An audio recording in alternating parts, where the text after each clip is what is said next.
Hello again, Hot Wheels fans. So today we got this 1986 Chevy Monte Carlo SS. I really don't know anything about this car other than the fact that when I was in high school, some student named John had one of these in white, and so I remember that. I remember being driven around in it once or twice, and it was pretty cool. For high school, I thought it was a pretty neat car, although it kind of floated its way through life. It was a really cushy ride by today's standards for sure. But anyways, I did a little research here, and it's a two-door coupe marketed as the first personal luxury car of Chevrolet. Back in 1970 was the first Monte Carlo. So they're always, I guess, two-door coupes. And this is the fourth generation Monte Carlo, being 1986, and it means it would have probably had a 305 cubic inch V8 making around 180 horsepower. Again, I might be totally wrong there. I'm looking at different sources online, so I do know that it's supposed to be 5141 millimeters in length, so I want to find out what kind of scale this is. So if this is 5141 millimeters, I need to measure this thing and then put that number into that one. So let's see how long this is. I'm getting 76 millimeters or so. So 5141 divided by 76. So it's around 167 and a half scale. So it's a little bit small, right? Okay, well, now we know. Okay, well, let's get into the review. I mean, it's a mainline Hot Wheels, so you can't expect the greatest quality, but for the price, it's a pretty good deal. Now, obviously, it seems like Hot Wheels took a few design liberties and put these staggered wheels on, whereas the stock vehicle is just going to have the same size. So I'm going to actually have to design two different sets of wheels for this thing that look identical to the stock one. I think I like the stock wheels. I'm going to try to go for that this time around. So we do have some cool printing here. It says Monte Carlo SS, and then these racing stripes and the little Hot Wheels flame there. The panel gaps are quite large. They're super deep and super big, so that's not the best from Hot Wheels. I've seen better from this brand. It's got the little depression here for a reflector, and up front as well, so maybe a little paint will help that out. The wheels are 5-spokes like the real car, but they just don't look really realistic to it. Now, I'm also wondering if some of you Monte Carlo fans could chime in. I don't recall seeing this power bulge on the original cars, but when I look up the 1986 Monte Carlo SS, half of the images do have a power bulge, half of them don't. So I don't know if that was an option buying this thing, or if these are all aftermarket hoods. I don't know. Okay, anyways, we just got some black here for the headlights. It's kind of weird that they wouldn't be painted silver.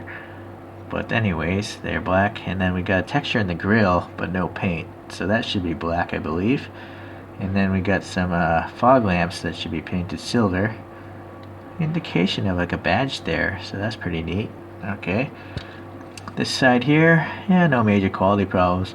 It's just kind of the graphics a little bit messy. Like the red stripe isn't really crisp. It's a little splotchy.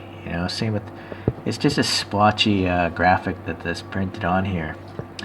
Okay, so a plain white back, a little keyhole thing, and then a little red paint will help those out.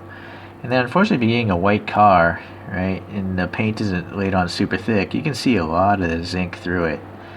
So that's the downfall of white. It's really hard to get it right, the thickness versus the casting versus filling in the gaps. So, okay, so yeah, casting issues here, not the best. Pretty messy. The roof is nice, except for that. No, that's just some dirt, I guess. So yeah, interesting that they print this graphic. It's just not a very good graphic. Like, it's so overrunning. It's messy.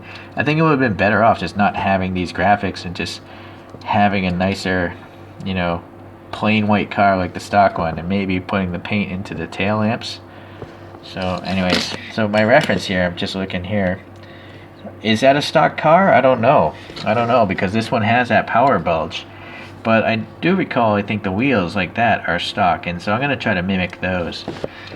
But, yeah, okay. So, anyways, I guess if we, I want to hold this car in this position here, so when I come back, hopefully the wheels will look a little bit more original, OEM.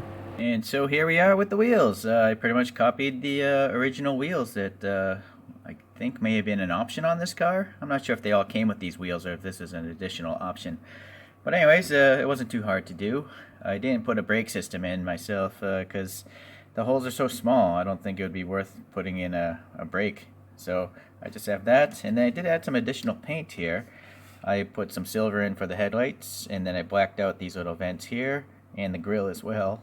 And then I added some red for the taillights. So that is it for the modifications. Now you'll see that the rear is rolling some giant tires. The wheels are actually the same size. It's just that the tires in the back are much larger because Hot Wheels, they made such a huge cutout here for the rear wheels. So, and then I even had to space those rear wheels because I want to I want to let people, if they want to buy these wheels, they can put them on different Hot Wheels and space them as needed. The fronts, though, I think, yeah, there's no spacers there. So, anyways, it's I guess all right. So the question is, does it look like the real thing? And let's take a look here. So I think it's pretty close. I don't know. What do you guys think? The only issue is just the giant rear tires, but that's Hot Wheels having some fun, making the thing look more like a hot rod. So anyways, let's put on the spin thing here, and you could take a look again. So anyways, the Monte Carlo is a pretty cool car. I think there might be increasing in value as people relive their youth. I remember my friend, yeah, he had one in high school, so it was a pretty cool car, I guess. Alright guys, well that's it for today, and thanks for watching. We'll see you around.